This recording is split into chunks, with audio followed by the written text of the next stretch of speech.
Good morning student. आज के lecture में हम लोग साइक्लिक ग्रुप के एक थ्योरम करेंगे। थ्योरम का स्टेटमेंट है the order of a finite cyclic group is equals to the order of its generator. Means order of finite cyclic group is equals to order of generator of group. ये हम लोग को दिखाना है, इसको हम लोग को प्रूफ करना है। That is order of finite cyclic group is equals to order of generator of group. So देखिए, इसको हम लोग प्रूफ करेंगे। अभी इसको हम लोग प्रूफ करेंगे कैसे। देखिए, let G equals to generator of A. G be any group and A be the generator of the group. G equals to generator of A be a finite cyclic group and order of A equals to n. देखिए, इसको हम लोग अभी proof करेंगे। G equals to generator of A is a finite cyclic group और order of A means ए इस जो element है इसका ऑर्डर क्या है, एन है, और ए एलिमेंट जी को बिलोंग कर रहा है। लेट एच बी द सब group of G. H equals to a square a cube of to A to the power n equals to e. E is the identity element. H is a subgroup of G whose order is n. इसको हम लोग दो case में दिखाएंगे कि order of G equals to order of A। इसको देखिए, पहले केस 1 में हम लोग कंसीडर करेंगे when m less than n। देखिए, n क्या है, एनी पॉजिटिव इंटीजर। हम लोग जानते हैं साइक्लिक ग्रुप को हम लोग इंटीग्रल के पावर के हिसाब से लिखते हैं। a to the power m belongs to g। ये क्या है, g में रह रहा है ग्रुप में, और a to the power n belongs to h। h क्या है, सब ग्रुप है। That means h is the सब ग्रुप ऑफ g। ये केस 1 है। देखिए, केस 2 में हम लोग कभी कंसिडर करेंगे if m greater than n। अगर m ग्रेटर देन n होगा तो by Euclidean algorithm m equals to क्या होगा, qn प्लस r होगा, where r lies between 0 to n and qr belongs to z। ये कोई भी इंटीजर है। हम लोग साइक्लिक ग्रुप को इंटीग्रल के पावर के हिसाब से लिखते हैं। a be any generator of the group and ये क्या है, इसको पावर के हिसाब से लिखे। देखिए, a to the power m equals to क्या होगा, a to the power qn plus r, because m को इस तरह से हम लोग यूक्लिडियन एल्गोरिदम में रिप्रेजेंट करते हैं। इसको मैं लिख सकती हूँ a to the power qn into a to the power r। देखिए, इसको मैं क्या लिख सकती हूँ अभी a to the power n into q dot a to the power r। ये क्या है, a to the power n। h is the सब group of a cyclic group जो लिए थे हम लोग, उसमें h इज द सब group of a cyclic group जो लिए थे, इसमें a to the power n का वैल्यू क्या था, e था, आइडेंटिटी। इजीली हम लोग अभी क्या कर सकते हैं, a to the power n के प्लेस में आइडेंटिटी एलिमेंट लिख सकते हैं। e into a to the power r। यहाँ से क्या पता चला, g सब ग्रुप ऑफ h। देखिए, फ्रॉम इक्वेशन 1 में हम लोग को क्या मिला था, h इज द केस 1 में यहाँ पर हम लोग को मिला था H सब group of G, and case 2 में हम लोग को मिला G सब group of H। From 1 and 2 we get G equals to H। हम लोग जानते हैं ऑर्डर ऑफ H क्या है, n है। अगर ऑर्डर ऑफ H n हुआ तो ऑर्डर ऑफ G भी क्या होगा, n होगा, बिकॉज H इज द सब group of G, G is the सब group of H। Order of H n होगा, और सिमिलरली ऑर्डर ऑफ G भी क्या होगा, n होगा, इक्वल होगा। ये किसके इक्वल होगा, ऑर्डर ऑफ A। ये फाइनाइट साइक्लिक ग्रुप है। Order of the finite cyclic group equals to order of the generator of a group. ये अभी हम लोगों ने प्रूफ किया। अभी नेक्स्ट और एक थ्योरम हम लोग अभी प्रूफ करेंगे। तो देखिए नेक्स्ट थ्योरम का अभी हम लोग एक कोरोलारी पढ़ेंगे। कोरोलारी का स्टेटमेंट है a finite group of order and is cyclic. Means यहाँ पे हम लोग दिखाएंगे a finite group of order and it's cyclic if and only if it has an element of order n।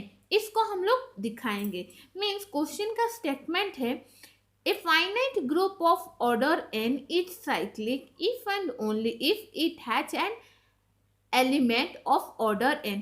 यहाँ पर इफ एंड ओनली इफ का condition है। सो इसको हम लोग दो पार्ट में प्रूफ करेंगे। एक होगा नेसेसरी, दूसरा होगा सफिशिएंट पार्ट। सो देखिए पहले हम लोग नेसेसरी पार्ट को कंसिडर करते हैं। सो नेसेसरी पार्ट को मैं इस तरह से सिंबलाइज भी कर सकती हूँ। So let G equals to generator of A be a finite cyclic group of order n। Then by the above theorem an element A exists in G such that order of A equals to order of G equals to n। हम लोगों ने previous theorem में अभी ही proof किया था। अगर G एक finite cyclic group होगा तो उसमें क्या होगा, order of A equals to order of G equals to n। So हमारा नेसेसरी पार्ट प्रूफ हो गया। अभी हम लोग इसका conversely part mean sufficient part को प्रूफ करेंगे। सो देखिए यहाँ पर क्या है। सो कन्वर्सली को प्रूफ करेंगे। Let G be a finite cyclic group of order n in which an element A exists such that order of A equals to n। So G एक finite cyclic group है और इसका order of A क्या है, n है। Now if H be the subgroup of G, so H equals to generator of A।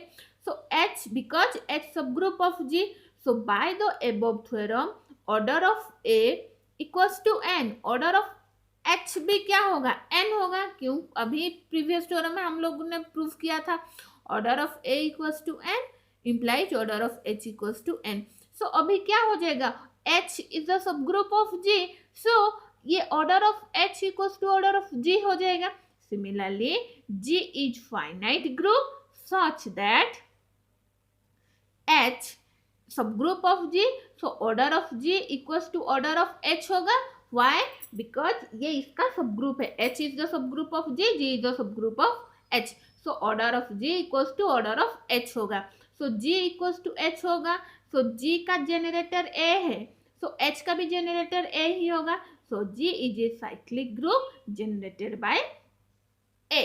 So देखिए इस corollary को हम लोगों ने प्रूफ किया। अभी नेक्स्ट हम लोग एक थ्योरम को प्रूफ करेंगे। सो देखिए थ्योरम का पहले हम लोग स्टेटमेंट जान लेते हैं। थ्योरम का स्टेटमेंट क्या है। सो देखिए थ्योरम का स्टेटमेंट है और ये इम्पोर्टेंट थ्योरम है, इसको हम लोग अभी प्रूफ करेंगे। सो देखिए a brief infinite cyclic group has two and only two generator. Means कोई भी इनफाइनाइट साइक्लिक ग्रुप होगा, इसका क्या होगा, every infinite cyclic group has two and only two generator. Means infinite cyclic group का two ही generator होते हैं, उससे ज्यादा नहीं होते। इसको ही हम लोग अभी प्रूफ करेंगे। So let G equals to generator of A be an infinite cyclic group, then by theorem we know A inverse is also a generator of G। मतलब A inverse क्या है, जनरेटर। A अगर infinite cyclic group होगा so A inverse भी क्या होगा, generator off G होगा। हम लोग थ्योरम से देखे हैं अगर G अभी इनफाइनाइट साइक्लिक ग्रुप का टू ही जनरेटर होगा, A और A इनवर्स होगा। सपोज इसको हम लोग अभी शो करेंगे A not equals to A inverse. So let A not equal, इसको हम लोगों को शो क्या करना है, A not equals to A inverse. So A suppose इसको हम लोगों ने कंसीडर किया A equals to A inverse. So A equals to A inverse हुआ तो दोनों साइड में मैं A मल्टीप्लाई करूंगी। सो इस तरह लेफ्ट में ए स्क्वायर हो जाएगा, ये आइडेंटिटी हो गया। सो ऑर्डर ऑफ ए क्या हो गया, 2 हो गया। दैट मीन्स ऑर्डर ऑफ ए क्या है, order of G equals to 2 means ये फाइनाइट हो गया। बट क्वेश्चन में हम लोग को जो थ्योरम का स्टेटमेंट है उसमें क्या बोल रहा था, इनफाइनाइट साइक्लिक ग्रुप का जनरेटर 2 होगा, बट ये फाइनाइट है, which is not possible because G is an infinite group. Therefore, A not equals to A inverse. To show G does not have any generator other than these two means G जो infinite cyclic group होगा उसका 2 ही generator होगा, A होगा और A inverse होगा। Suppose यहाँ पर हम लोगों ने लिखा और भी थर्ड एक जनरेटर है, let if possible a to the power m. So m not equals to plus minus 1 be also a generator of G. So then a belongs to G. There exists an integer n such that a equals to क्या होगा, a to the power m to the power n होगा। क्यों होगा, देखिए हम लोगों ने यहाँ पर जाना इनफाइनाइट साइक्लिक ग्रुप का 2 जनरेटर होते हैं, ए और ए इनवर्स होते हैं। यहाँ पर हम लोगों ने थर्ड जनरेटर कंसीडर किया जो नहीं होगा, इसको ही हम लोग को दिखाना है। So A equals to A to the power M whole power N. So यहाँ पर क्या हो जाएगा, A to the power M N. ये तो इंटीग्रल पावर के हिसाब से लिखा ना, उसको फिर से ये तो हम लोगों ने अभी एलिमेंट लिया, ये थर्ड एलिमेंट होगा जनरेटर। सो कोई भी साइक्लिक ग्रुप को हम लोग को इंटीग्रल पावर के फॉर्म में लिखते हैं। सो इसको इस तरह से लिखा, सो क्या हो गया, A to the power M N, दोनों साइड ए इनवर्स मल्टीप्लाई किया। सो ये क्या हो गया आइडेंटिटी, ये क्या हो गया A to the power M N minus 1। So order of ए क्या हो गया M N minus 1। So order of ए क्या हो गया फाइनाइट हो गया, ऑर्डर ऑफ जी क्या हो गया फाइनाइट हो गया, बट ये कंट्राडिक्ट हो रहा है, that is G is infinite. Hence a to the power m cannot a generator of G। समझ गए क्यों, क्या मतलब a to the power m जो थर्ड हम लोगों ने जनरेटर कंसीडर किया था वो क्या generator can not be A generator off G। That means यहाँ से हम लोग को पता चला कि एवरी फाइनाइट साइक्लिक ग्रुप मतलब कोई भी इनफाइनाइट साइक्लिक ग्रुप होगा उसमें 2 ही जनरेटर होंगे, ए एंड ए इनवर्स होंगे। समझ गए। देखिए नेक्स्ट और एक थ्योरम को भी हम लोग डिस्कस करेंगे। सो देखिए नेक्स्ट थ्योरम का स्टेटमेंट क्या है, इसको हम लोग कभी देखेंगे। सो देखिए नेक्स्ट थ्योरम का स्टेटमेंट है, एवरी सब group of a cyclic group is also cyclic. मतलब सब एवरी सब group of a cyclic group is also cyclic, इसको हम लोग को प्रूव करना है। तो देखिए let G equals to generator of a be a cyclic group. तो देखिए साइक्लिक ग्रुप को हम लोग जनरेटर के फॉर्म से लिखते हैं, G एक ग्रुप हुआ, H बी ए सब group of G। So if H equals to G मतलब H सब ग्रुप और ग्रुप इक्वल हो जाएंगे और H इक्वल्स टू आइडेंटिटी हो जाएगा। सो अगर ये आइडेंटिटी हो जाएगा सो H is also a cyclic. इसको हम लोगों ने इम्प्रॉपर और ट्राइवियल सब ग्रुप की तरह दिखाया, मतलब H इक्वल्स टू G और H इक्वल्स टू आइडेंटिटी। सो ये आइडेंटिटी है तो ये साइक्लिक हो जाएगा, मतलब ये इम्प्रॉपर इंटीग्रल और ट्राइवियल सब ग्रुप में दिखाया। अभी हम लोग कंसिडर करेंगे if H is a proper सब ग्रुप ऑफ G। अगर ये प्रॉपर सब ग्रुप होगा तो क्या होगा, if H is a proper subgroup of G that means H contain at least one element। ये अगर proper subgroup होगा तो ये at least one element carry करेगा, that is a to the power m, a to the power m। so m क्या है, m belongs to Z, so m not equals to 0। so देखिए ये proper subgroup हो गया, so a to the power m belongs to H। so इसका inverse जो होगा a to the power minus m belongs to H, that means H is a subgroup।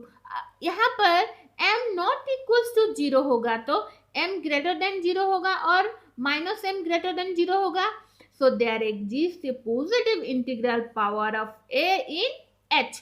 so let m be a least positive integer. So cyclic group को power के form में लिखेंगे तो क्या a to the power m belongs to h होगा. सो देखिए h को हम लोग जेनरेटर के फॉर्म में लिखते हैं. सो h भी द सब group, so h equals to a to the power m होगा. So a to the power m belongs to h, ये सब ग्रुप के अंदर रह जाएगा. So by division algorithm there exist two integer q and r. So n equals to mq plus r हो जाएगा. So n minus mq equals to r हो जाएगा. अभी इसको डिवीजन एल्गोरिदम को हम लोग कभी अरेंज करेंगे. किस फॉर्म में अरेंज करेंगे? साइक्लिक ग्रुप का जो इंटीग्रल पावर के फॉर्म में अरेंज करेंगे, मतलब इस फॉर्म में हम लोग लाएंगे. अभी देखिए नेक्स्ट में क्या होगा. So now a to the power m belongs to h. So देखिए इसको हम लोग को लाना है इंटीग्रल, क्या है, कौन से फॉर्म में लाना है? mq plus r. हम लोग को यूक्लिडियन एल्गोरिदम के फॉर्म में लाना है n equals to mq plus r. So देखिए इसको हम लोग कैसे शो करेंगे. सो देखिए इंटीग्रल पावर के फॉर्म में लिखूंगी तो a to the power m belongs to h हो जाएगा. तो देखिए m में क्या है, मल्टीप्लाई है q. सो पहले मैंने n इंटीजर q को मल्टीप्लाई किया. So a to the power m q क्या हो जाएगा? a to the power m q. अगर a to the power m belongs to h, similarly a to the power m q belongs to h. ये अगर सब group h में रहता है a to the power m, similarly a to the power m q भी क्या सब group के अंदर रहेगा. हम लोग जानते हैं कोई भी फाइन इनफाइनाइट साइक्लिक ग्रुप होगा तो उसमें जेनरेटर क्या होते हैं? 2 जेनरेटर होते हैं, a एंड a माइनस. इसका generator 2 generator possible, a and a minus, a inverse. So देखिए a to the power mq अगर रहेगा तो इसका भी इनवर्स भी a to the power minus mq belongs to h, ये भी रहेगा. सो देखिए अभी इसको हम लोग फर्दर प्रोसीड करते हैं. सो देखिए यूक्लिडियन एल्गोरिदम को मैं कैसे लिख सकती हूँ? n minus m q equals to r. इसको मैं ऐसे लिख सकती हूँ. सो देखिए इसका इन्वर्स भी एग्जिस्ट किया. सो देखिए मुझे इस फॉर्म में लाना है. सो मैंने कंसीडर किया a to the power n belongs to h, और हम लोग कंसीडर कर चुके हैं a to the power minus m q belongs to h. अगर ये इसमें रह रहा है, ये भी इसमें रह रहा है, इन दोनों का प्रोडक्ट में भी इसमें इसके अंदर ही रहेगा. So a to the power n dot a to the power minus m q belongs to h. So दोनों को मैं करूंगी ऑपरेशन. तो a to the power n minus m q belongs to h. So इसका value क्या है? n minus m q का value क्या है? r है. सो देखिए इसके प्लेस में मैं क्या लिखूंगी? a to the power r belongs to h by Euclidean algorithm. But m is a least positive integer such that a to the power m belongs to h. So r का वैल्यू lies कर रहा है 0 and m. So r equals to 0, suppose r equals to 0 हो जाएगा तो क्या होगा? So देखिए r इक्वल्स टू 0 हो जाएगा तो क्यों होगा? r लाइज कर रहा है 0 एंड m के बीच में. अगर r का वैल्यू 0 हो जाएगा तो n इक्वल्स टू क्या हो जाएगा? m क्यू हो जाएगा. So a to the power n equals to क्या लिख सकती हूँ? a to the power m Q by this, because r का वैल्यू 0 हो गया. So a to the power m into Q. So h equals to क्या हो गया? ये इसका जेनरेटर हो गया.